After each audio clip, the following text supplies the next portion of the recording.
안녕하세요. 인생컨입니다. 네, 오늘은 좀 피해야 할 남자, 그리고 이혼할 가능성이 정말 매우 높은 남자를 좀 한번 알아보려고 하는데, 누구나 사실 어느 정도는 알고 있는 부분이긴 하지만, 좀 이제 자세한 내막이나 자세한 이야기는 잘 모르시는 경우가 많은 것 같아요.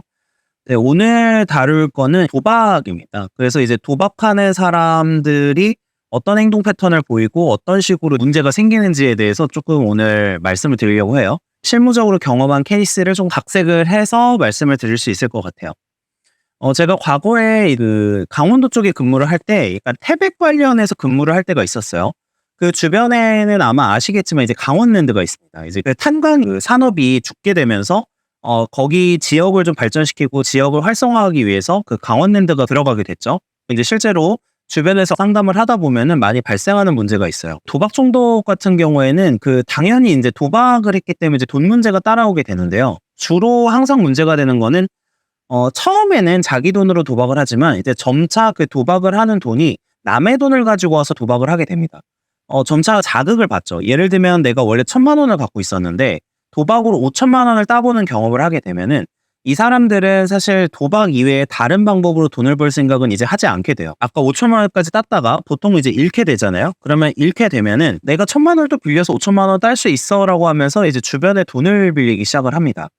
그게 이제 주변인일 수도 있고 뭐 제2금융권일 수도 있고 여러 가지 상황이 있을 수 있어요. 돈을 빌리고 나서 당연히 도박에다가 이제 쏟는데 돈을 회수를 못 하겠죠. 그렇게 되면 돈 문제가 발생을 하기 시작을 하는데 주변에서는 돈 달라고 이제 아우성이 시작이 되고 원래 살고 있던 집의 주소지로 빚쟁이들이 찾아오게 됩니다.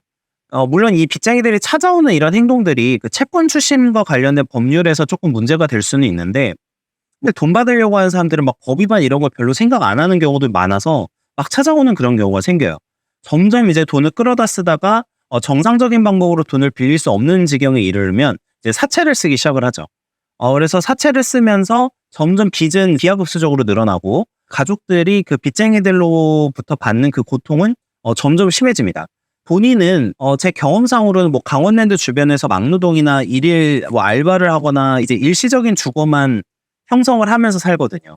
이제 이 경우에는 가족들은 사실 내팽개치고 살게 되는데 가족들은 다른 그 빚쟁이들로 인해서 고통을 받게 되고 이러다가 이제 이혼 소송으로 가는 그런 경우도 이제 종종 있습니다. 물론 이제 도박이라는 게 어떤 분들은 이제 놀이로 이제 간혹 즐기는 정도 수준으로 할 수는 있어요. 그리고 자기 절제력이 있으신 분들은 그렇게 할 수 있는데 제 인생의 신조 중에 하나는 뭐냐면 향후 중독에 빠지거나 안 좋을 가능성이 높은 행동을 무조건 처음부터 시작을 하지 말자는 거거든요. 예를 들면 도박이 제일 대표적인데 제가 도박을 시작을 한다고 하더라도 절제력을 발휘해서 딱 놀이만큼만 즐길 수 있겠죠. 근데 저는 저를 믿지 않아요. 그래서 향후에 내가 얼마든지 외부적 자극이나 내가 힘든 일이 생기거나 스트레스를 받기 시작을 하면 도박이 이제 처음엔 놀이였지만 이제 점점 중독으로 갈 수 있다라는 부분을 알고 있기 때문이에요. 그래서 이제 저는 되도록이면 이제 나중에 안 좋게 될 가능성이 높은 행동들을 최대한으로 안 하려고 노력을 하는데 이제 어떤 분들은 놀이로 즐기다가 그냥 끝나지만 어떤 분들은 도박 중독이 되는 케이스입니다.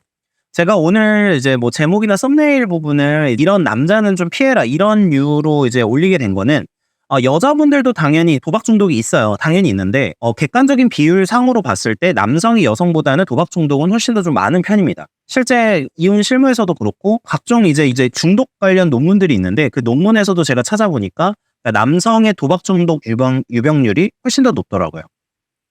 자, 그래서 이제 얘기를 이제 좀 남자 위주로 하게 되는데 어쨌든 아까 같은 그런 상황이 되면 이제 빚쟁이들이 찾아오겠죠. 여기서는 이제 주로 분쟁이 몇 가지가 있는데 자, 일단은 돈을 빌려준 사람 입장에선 돈을 받아내야 되잖아요. 가족에 대한 압박을 하기도 하고 간혹 이런 경우가 있어요. 소송을 할 때 그 남편이 돈을 빌릴 땐 나 도박하려고 돈 빌리는 거야 라고 얘기를 안 할 때가 더 많을 거 아니에요. 자, 그런 경우에는 집에 쓸 돈이 필요해, 생활비로 필요해 이런 식으로 이제 사용을 한다고 가정을 하면 일상가사 대리라는 게 있어요. 일상가사 대리는 뭐냐면 가정일과 관련해서 일종의 대리권을 갖는다. 그리고 이제 연대 책임을 집니다. 이제 부부가. 그래서 이제 소송을 걸기 시작하는 경우가 있고 만약에 빌려주는 사람이 도박을 위해서 쓸 거다라는 생각을 하고 있다고 가정을 해볼게요. 계약 내용에 이제 이게 포함되어 있다라고 하면은 도박을 위해서 돈을 빌린 거 자체는 사실은 일종의 무효가 될 가능성이 높아요.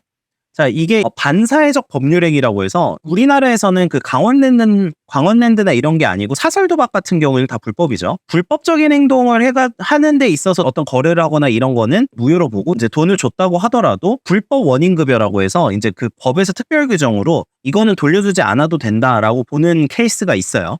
이런 케이스에 해당을 하게 되면 돈을 안 줘도 되는데 그 전까지 뭐 소송이나 당연히 이제 돈을 받으려고 하는 사람들이 괴롭힘에 시달릴 수밖에 없겠죠. 자, 그 다음에 이런 케이스도 있어요. 어느 정도 이제 그 해결을 했다고 가정을 하더라도 아버지가 이제 그 도박 중독인 거예요. 근데 이제 딸이 아버지한테 이제 매달 생활비를 한 50만 원 정도를 보내주는 겁니다. 근데 보내주는데 그 돈을 이제 50만 원을 받자마자 바로 도박장에 가서 다 탕진을 하시는 분을 제가 얘기를 나눠본 적이 있어요. 근데 이제 이런 케이스 같이 처음에 이제 빚은 어느 정도 해결이 됐다고 하더라도 계속해서 그 도박을 하시는 분들이 가족의 고혈, 그러니까 가족의 노력을 계속해서 받으면서 가족의 희생을 이제 당연시 여기면서 살아가시는 분들도 생각보다 많다. 이제 문제는 뭐냐면 도박 중독에 빠지신 분들이 본인이 도박 중독에 빠졌다라는 걸 거의 인정하지 않는다라는 거예요. 거기에다가 도박의 경우에는 그 남자분들이 술도 좀 연관이 돼 있는 부분이 많거든요.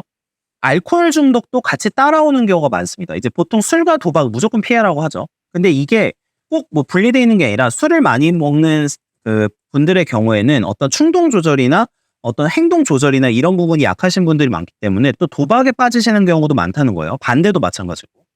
어쨌든 도박에 한번 빠지게 되면은 첫 번째는 돈 문제, 당연히 돈 문제가 발생을 하고 두 번째는 이제 가족의 파탄 문제가 발생을 합니다. 이런 케이스가 생각보다 많기 때문에 이제 도박을 하는 사람들 좀 걸러야 되는데 아까 말씀드린 대로 일반적으로 그냥 가볍게 게임식으로 도박을 하시는 분들도 있어요. 뭐 그거 자체를 다 뭐라고 할 수는 없겠죠. 물론 이것도 사설 도박이 되면은 이제 처벌받을 수는 있지만요.